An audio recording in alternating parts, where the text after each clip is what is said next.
Assalamualaikum warahmatullahi wabarakatuh dan selamat pagi. Kita bertemu lagi pada mata kuliah ekspor impor pertemuan ke-9, yaitu tentang kalkulasi atau perhitungan harga impor.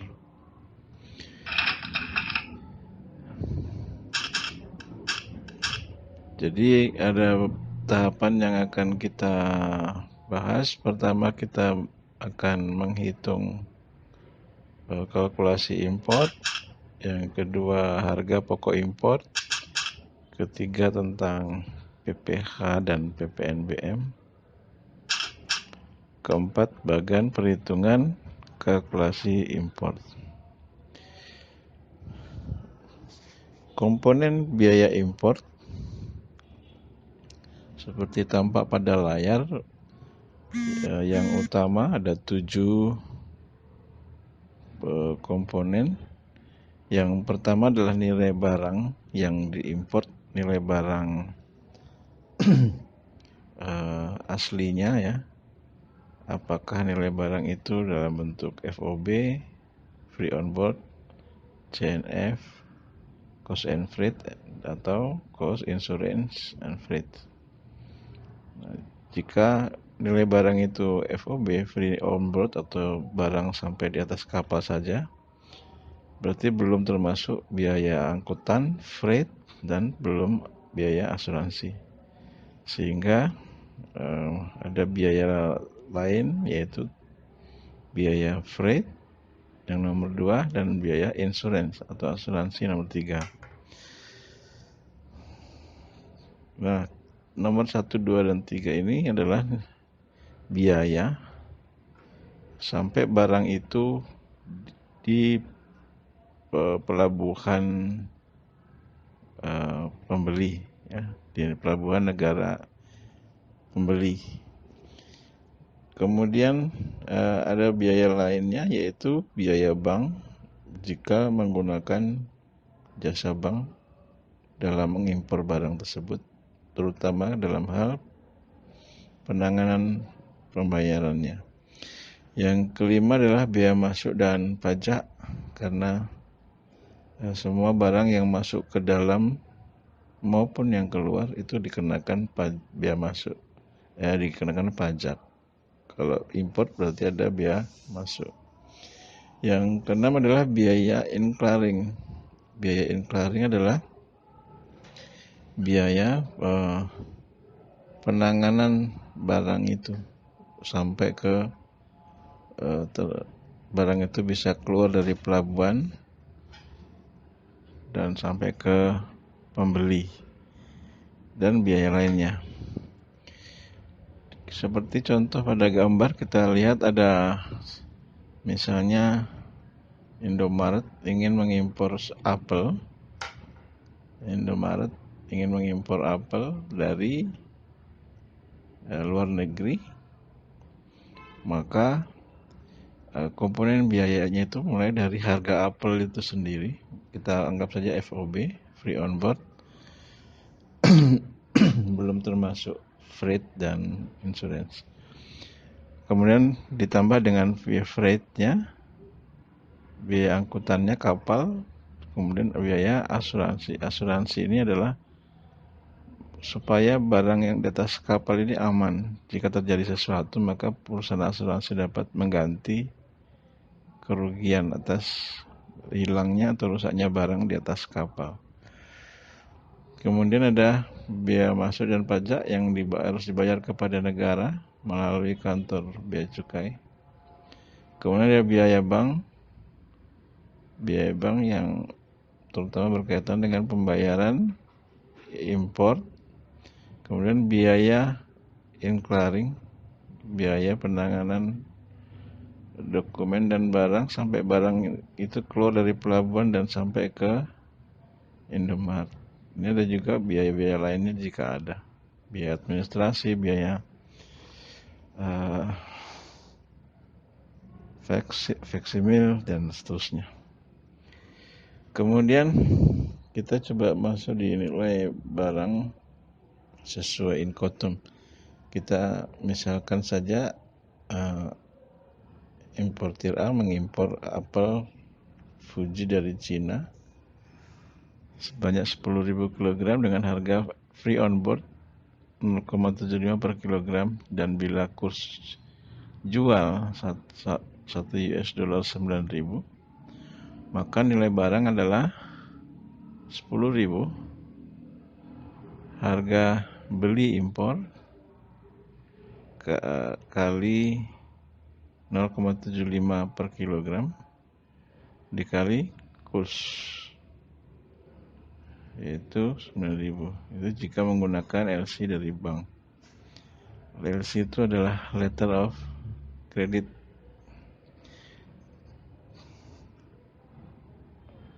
Sama dengan 67.500.000. Ya, jadi ini adalah nilai barang yang harus dirupiahkan dari nilai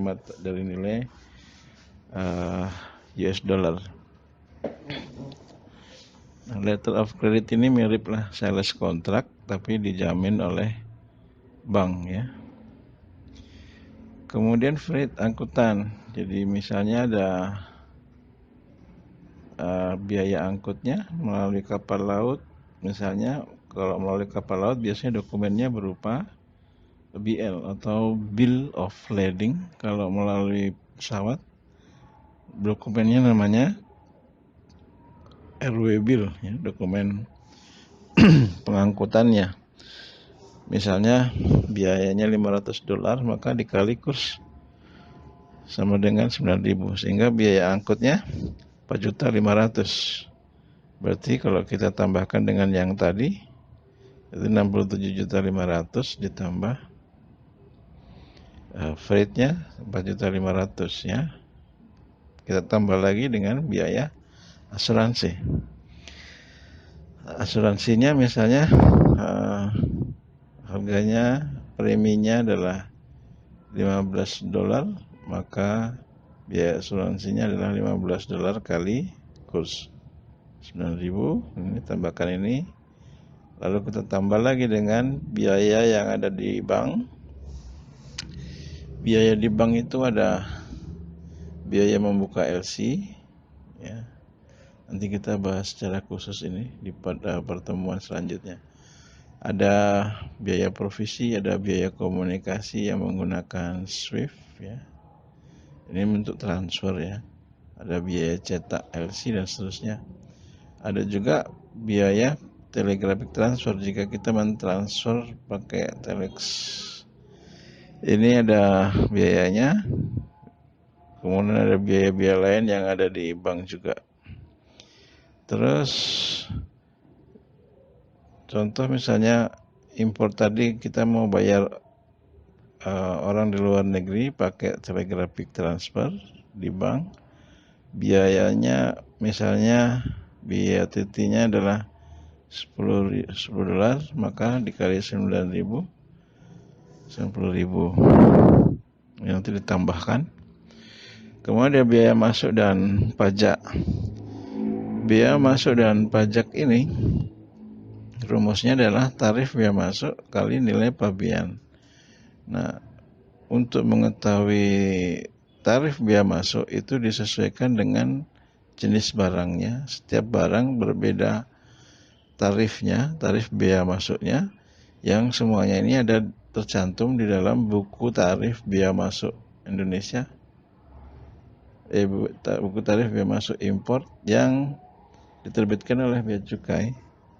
Kemudian nilai pabean adalah diambil dari nilai CIF kali kurs. CIF tadi adalah nilai FOB tambah insurans tambah freight ya, sama kali kurs, sehingga kalau harga FOB-nya 7.500, kemudian freight-nya 500, insurance-nya 15, maka harga CIF, cost insurance and freight, 8.015. Ini kemudian kita kalikan dengan kurs yang biasa disebut sebagai nilai dasar pengenaan biaya masuk. Misalnya 9.000, maka tarif biaya masuk apel adalah 5% dikali dengan, jadi 5%, tarif biaya masuknya 5%. Ini yang diambil dari buku ini, maka kita bisa hitung nilai pabeannya adalah CF kali kurs sama dengan ini. Kemudian biaya masuknya adalah tarif 5% dikali nilai pabean sama dengan ini, sehingga sudah bertambah lagi biayanya sebesar ini. Ya, seperti itu. Nah, macam-macam ada juga pajak dalam rangka impor. Itu ada namanya tarif pajak kali nilai impor. Nilai impor tadi nilai pabean ditambah biaya masuk. Jadi nilai pabean yang sudah kita hitung tadi ditambahkan dengan biaya masuk, ya. Jadi 75 juta sekian. Ini yang menjadi dasar, ini yang disebut sebagai nilai impor. Ini nanti baru kita kalikan tarif pajak yang berlaku. Ada PPN, ada juga PPNBM, ada juga PPH. PPH ini PH pasal 22. Ada yang 2,5% jika dia memiliki angka pengenal importir. 7,5% jika tidak memiliki angka pengenal importir. Biaya untuk pembayaran pajak atas impor itu ada 100.000 yang berupa biaya penerimaan negara bukan pajak PNBP untuk sekali transfer PIB. PIB itu adalah dokumen pemberitahuan impor barang yang merinci tentang barang yang diimpor yang harus diisi dan disetujui oleh bea cukai. Kemudian biaya formulir SSCP di bank 100.000 biasanya. Ini surat setoran pabean, cukai dan pajak, ya. Jadi ini kalau kita lanjutkan, misalnya harganya tadi sekian, NDPBM-nya sekian, tarif biaya masuknya 5%, tarif PPN 10%, tarif PPh 2,5%, maka kita bisa hitung nilai pabeannya sekian tadi, biaya masuknya sekian, maka nilai pajak PPN-nya itu 10% kali nilai pabean tambah biaya masuk, sehingga hasilnya sekian. PPh juga demikian, 2,5% kali nilai pabean tambah biaya masuk. Yang keenam adalah biaya incurring, yaitu biaya yang dikeluarkan untuk membawa barang itu sampai di gudang pembeli, dari mulai menurunkan barang dari atas kapal ke pelabuhan dan sampai biaya transportasi sampai ke gudang.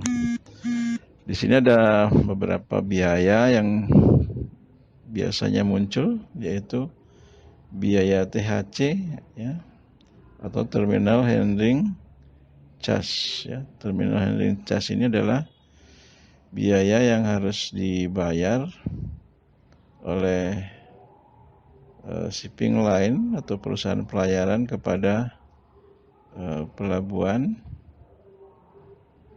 kemudian atau pengelola pelabuhan, ya. Kemudian biaya bongkar stevedoring. Biaya bongkar ini adalah biaya bongkar dari menurunkan barang dari atas kapal ke pelabuhan. Kemudian biaya penataan atau cargo dooring, yaitu setelah barang diturunkan maka kontainer atau peti kemas ini nanti ditata di tempat, biasanya di kontainer yard, ya. Ditata di kontainer yard atau tempat penumpukan kontainer. Kemudian ada juga sewa gudang, ada juga biaya PPJK. PPJK itu perusahaan pengurusan jasa kepabeanan, ini yang biasanya mengurus dokumen-dokumen import supaya barang bisa keluar dari pelabuhan, termasuk menguruskan pembayaran pajaknya. Kemudian biaya buruh, ya, buruh yang terlibat dalam mobilisasi barang. Kemudian ada biaya tracking truck, ini yang membawa nanti kontainer itu dari pelabuhan ke gudang pembeli. Jadi asumsinya biayanya seperti ini. Jadi kalau kita jumlahkan biaya incurringnya adalah sekian. Selanjutnya tadi ya biayanya sudah ada, THC. Ini biasanya biaya THC itu untuk yang kontainer yang 20 feet itu 95 US dollar. Sedangkan yang 40 feet yang lebih panjang 145 dolar. Tapi ini sudah beberapa tahun yang lalu ya.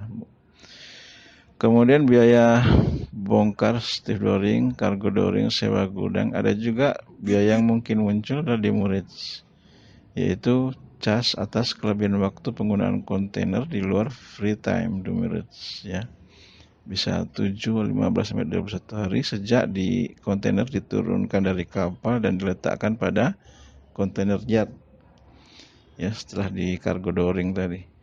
Biaya detention atau denda penahanan kontainer oleh penyewa setelah melakukan unloading. Biaya lain PPJK, buruh, dan transportasi. Nah, yang ketujuh adalah biaya lainnya. Jika muncul, tentu harus kita bebankan juga biaya administrasi, formulir, telepon, telex, faksimil, dan biaya-biaya lainnya ya. Jadi kalau kita sudah hitung semua secara total, maka akan kita dapat harganya misalnya sekian. Maka inilah yang kita sebut sebagai landed cost ya. Biaya supaya barang itu sampai di pembeli. Nah, dokumen-dokumen untuk kalkulasi yang dibutuhkan ini invoice atau faktur, bill of lading atau RW bill, polis asuransi, restoran, pabean, cukai dan pajak, dokumen bank, dokumen incurring dan lain-lain. Ini ada soal latihan yang bisa dikerjakan, nanti boleh di pause ya, boleh dikerjakan untuk latihan. Kemudian kita lanjut.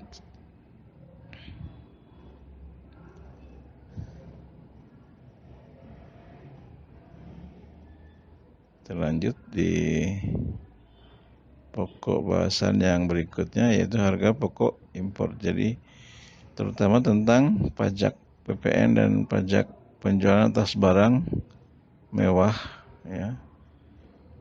Jika barang impornya itu kena pajak ya, ini jadi dikenakan dari nilai impor. Nilai impor tadi adalah nilai pabean ditambah dengan biaya masuk. Nah, kira-kira begini. Nilai impor sebagai dasar pengenaan pajak misalnya sekian, PPN-nya sekian, ya, sekian contoh ya. Nah, bahan perhitungan impornya secara urutan seperti ini kira-kira yang biasa digunakan. Ya, ini nanti bisa dipakai untuk mengerjakan soal latihan. Format ini bisa juga dengan format lain. Nah, seperti itu. Jadi harga pokok impor itu adalah semua beban yang dikeluarkan dalam rangka impor komoditi sampai komoditi tiba di gudang pembeli itu merupakan harga pokok. Ya, termasuk di dalamnya ada sudah dihitung pajak. Ya, kira-kira gitu. Ini bisa dibaca. Nah, ini ada contoh. Jadi harga yang harus dibayar misalnya seperti ini. Kalau sudah dimasukkan PPN dan PPN BM. Nah, ini adalah contoh perhitungan harga impor. Ini juga bisa dipakai dasar untuk latihan. Misalnya kita membeli piano dari Jerman sebanyak 500 dan seterusnya. Ya. Yang diminta adalah hitung harga pokok per unit piano dengan kurs Deutschmarks ya, dan seterusnya. Ya, berapa harga jual per unit gitu, kira-kira begitu. Ini sudah ada jawabannya, bisa dicek satu persatu perhitungannya sehingga dapat diperoleh jawaban seperti ini. Ya, ini ada tambahan catatan. Demikian kira-kira materi pertemuan ke-9. Assalamualaikum warahmatullahi wabarakatuh dan selamat pagi.